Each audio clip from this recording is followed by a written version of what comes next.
National import aluminium modular kitchen. Make you kitchen your way. உங்கள் வீட்டிற்கே வந்து அளவுகள் எடுத்து சிறந்த முறையில் கிச்சன்களை வடிவமைத்து தருகிறது national import aluminium modular kitchen. இன்னைக்கு உலகமே டிஜிட்டல் மயமாகி வர நேரத்துல பல இடங்கள்ல டிஜிட்டல் அரெஸ்ட் அப்படிங்கிற பெயர்ல பலர் அச்சுறுத்தலுக்கு ஆளாகிறாங்க.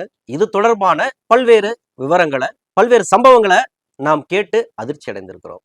ஒரு இஎம்ஐல ஒரு போனை வாங்கிட்டு ஒரு தவணையை கட்ட தவறுனதுக்காக டிஜிட்டல் அரெஸ்ட் செய்ய முடியும் அப்படின்னு நீங்க நினைச்சு பார்த்திருக்கீங்களா?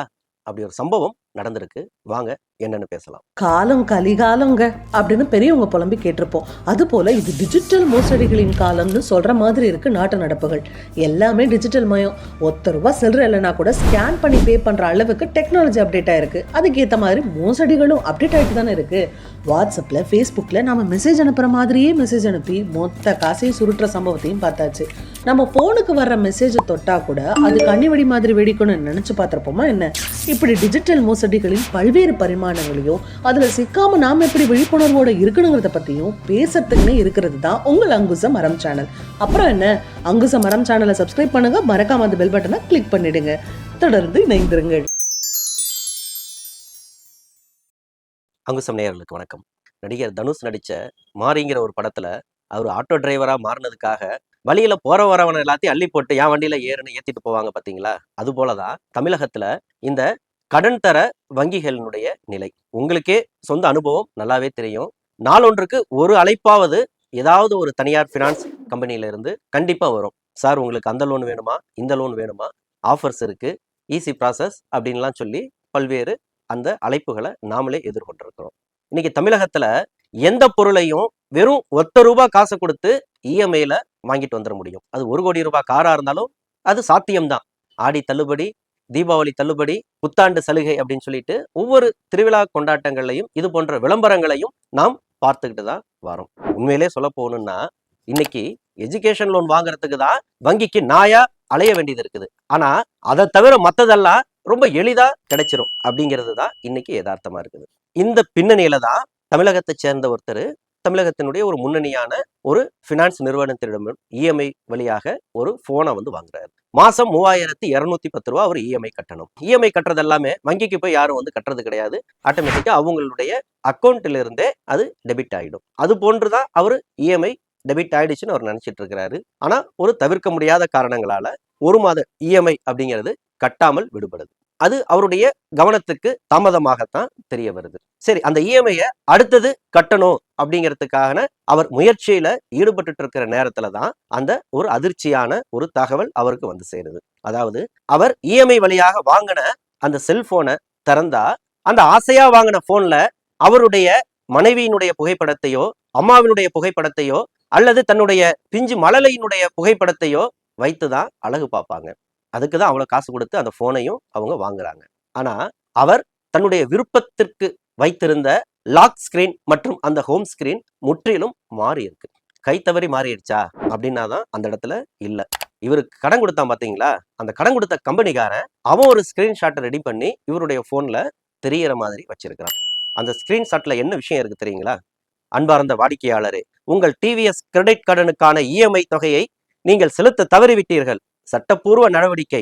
உங்கள் சிபில் ஸ்கோர் அல்லது உங்கள் எதிர்கால கடன் தகுதி ஆகியவற்றில் ஏதேனும் எதிர்மறையான தாக்கம் ஏற்படுவதை தவிர்க்க பவுன்ஸ் கட்டணங்களுடன் உடனடியாக செலுத்தவும். இந்த மெசேஜ் தான் அவர் ஆசையா வாங்கின அந்த செல்போன்ல லாக் ஸ்கிரீனாகவும் ஹோம் ஸ்கிரீனாகவும் மாறி இருக்கு. அவரும் என்னென்னமோ செஞ்சு பார்க்கிறாரு, அந்த ஆப்ஷனை மாத்த முடியல. இஎம்ஐ கட்டிட்டாங்கன்னு சொல்லிட்டு அந்த சம்பந்தப்பட்ட நிறுவனம் அதற்கு ஒப்புதல் அளித்தால் மட்டும்தான் அது மாறுங்கிற ஒரு நிலையில அந்த செல்போனை அவர் பயன்படுத்திட்டு இருக்காரு. இந்த மனநிலை அப்படிங்கிறது எப்படிங்கிறத நீங்களே கொஞ்சம் யோசிச்சு பாருங்க. மிக சமீபத்துல தான் ஆர்பிஐல ஒரு விஷயத்தை பரிசீலிச்சுட்டு வரதா ஒரு தகவல் வெளியானது. அதாவது இது போல செல்போனை இஎம்ஐல வாங்குறவங்க போனை வாங்கிட்டு போயிடுறாங்க, மாசம் மாசம் இஎம்ஐ கட்ட மறந்துடுறாங்க. அதனால அவர்கள் 1 மாதம் இஎம்ஐ கட்ட தவறினால் அவர்களுடைய போனுடைய அந்த செயல்பாட்டையே முடக்கக்கூடிய வகையில ஏதாவது செய்ய முடியுமா அப்படின்னு சொல்லி தங்களுடைய விதிகள்ல மாற்றத்தை ஏற்படுத்துவது சம்பந்தமாக பரிசீலிக்க போவதாக ஆர்பிஐ அறிவிச்சிருந்தது. ஆர்பிஐ சொல்றது என்ன, நாங்க ஆல்ரெடி அதை அமல்படுத்தி பார்த்துட்டோம்னு சொல்லிட்டு சில நிறுவனங்கள் அதுலயும் ரொம்ப ஃபாஸ்டா இருக்கிறாங்க. குறிப்பா இதே தமிழகத்தில் இயங்கக்கூடிய சோழமண்டலம் ஃபினான்ஸ் அப்படிங்கிற நிறுவனத்தின் வழியாக சாம்சங் மொபைலை யாராவது வாங்கிய அனுபவம் இருந்தால் உங்களுக்கு நிச்சயம் தெரிஞ்சிருக்கும். ஏன்னா அந்த சாம்சங் மொபைலை வாங்கும் பொழுதே ஒரு குறிப்பிட்ட ஆப்பை அவங்க கம்பல்சரி அதுல இன்ஸ்டால் பண்ணணுங்கிறத அவங்க கட்டாயப்படுத்துறாங்க.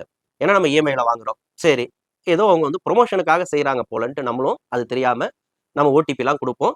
அவங்க வந்து அந்த ஆப்பை இன்ஸ்டால் பண்ணி நமக்கு கொடுத்துருவாங்க. 3ஆம் தேதி உங்களுக்கு இஎம்ஐ டேட். அந்த 3ஆம் தேதிக்குள்ளேயே அவங்க மாசத்தினுடைய 28ஆம் தேதியில இருந்தே உங்களுக்கு ஃபோன் பண்ண ஆரம்பிச்சிருவாங்க.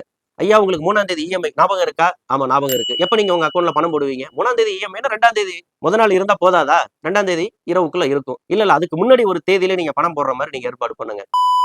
கால் 1 மணியா இருக்காங்க, நான் கட் பண்ணிட்டு இருக்கேன். இது போன்ற அந்த நச்சரிப்பு அழைப்புகள்ங்கிறது வந்து அந்த சோழமண்டலம் ஃபினான்ஸ்ல இருந்து வந்துட்டு இருக்கிறதையும் உங்கள பலர் நீங்க அனுபவிச்சிருப்பீங்க. சரி அதெல்லாம் முடியுது, இவ்வளவு நினைவூட்டியும் நீங்க அந்த 3ஆம் தேதி தவிர்க்க முடியாத காரணங்களால் அந்த இஎம்ஐ கட்ட முடியல அப்படின்னா என்ன ஆகும் அப்படின்னா உங்களுடைய அந்த போன் முடக்கப்படும். அந்த போனை நீங்க ஆக்சஸ் பண்ண முடியாது. கால் போகாது, மெசேஜ் போகாது, எதுவுமே ஆகாது. இது ஆல்ரெடி நடைமுறையில இருக்கு. இது சட்டப்பூர்வமானது தானா அப்படிங்கிற ஒரு கேள்வி இந்த இடத்துல எழுது. அப்ப கண்ணுக்கு தெரியாத ஏதோ ஒரு மோசடி கும்பல் டிஜிட்டல் அரெஸ்ட்ங்கிற பெயர்ல அப்பாவி மக்களை மிரட்டிட்டு வரதா நாம் சில சம்பவங்களை கேள்விப்படுற அதே நேரத்துல தான் இந்த சட்டப்பூர்வமா இயங்குவதாக சொல்லக்கூடிய இது போன்ற தனியார் கடன் வழங்கும் நிறுவனங்கள் ஒரு சட்டவிரோதமான ஒரு வேலையை இது ஒரு டிஜிட்டல் அரெஸ்ட் இல்லாம வேற என்ன? அவனுக்கு 1000 பிரச்சனைகள் இருக்கலாம். ஒரு இஎம்ஐ தவறுனதுன்னா அதற்கு சிபில் ஸ்கோர்ல வந்து என்னமோ பாதிப்பாயிட்டு போட்டு அது அவன் தலையெழுத்து. அவன் அடுத்தது வாழ்நாளைக்கே கடன் வாங்க முடியாம கூட ஆகட்டும், அது அவன் பிரச்சனை. உனக்கு ஒரு மாசம் இஎம்ஐ வரலன்னா ஒரு நாள் தவறுனாலும் அதற்கான தாமத கட்டணங்களை முன்கூட்டியே நீங்க நிர்ணயிச்சிருக்கிறீங்க. ஆர்பிஐ அதுக்கு போதுமான ரெகுலேஷன்ஸை கொடுத்திருக்குது. அப்ப அந்த விதிமுறைகளின்படி அவங்ககிட்ட இருந்து தண்டத்தொகையை வாங்கிட்டு போங்க. அவன் சொத்தை வித்தாவது உன் கடனை வசூலிக்கிறதுக்கான உத்தரவாதம் இருக்குதா இல்லையா? அப்படி இருக்கிறப்ப ஏன் இது போன்ற ஒரு நாளாந்தரமான வேலைகள்ல இது போன்ற நிறுவனங்கள் ஈடுபடணும்? ஒரு 3200 சொச்சம் கடனுக்காக அந்த தனிநபர்களுடைய அந்த அந்தரங்கத்திலையும் தனிநபர் உரிமையிலையும் தலையிடுவதற்கு இது போன்ற தனியார் நிறுவனங்களுக்கு யார் அனுமதி கொடுத்தது? இந்த கேள்விகள் இந்த இடத்துல மையமா எழுது. நீ கேட்ட ஒவ்வொரு கேள்வி என்ன செருப்பால் அடிச்ச மாதிரி இருக்குடா. இதே போன்று இந்த கடன் வழங்கும் நிறுவனங்களால் எந்த வகையிலாவது நீங்களும் பாதிக்கப்பட்டிருந்தீங்கன்னா உங்களுடைய அனுபவத்தையும் கமெண்ட் செக்ஷன்ல பதிவு பண்ணுங்க. இது போன்ற அந்த மோசடிகளை, இது போன்ற அத்துமீறல்களை நாம் அங்குசம் அறம் சேனல்ல தொடர்ந்து பதிவு செய்ய காத்திருக்கிறோம். நன்றி. நம்மளுடைய இந்த அங்குசம் அறம் சேனலுக்கு முதல் முறையாக பார்வையாளரா நீங்க வந்திருந்தீங்க அப்படின்னு சொன்னா முதல்ல அங்குசம் அறம் சேனலை சப்ஸ்கிரைப் பண்ணுங்க.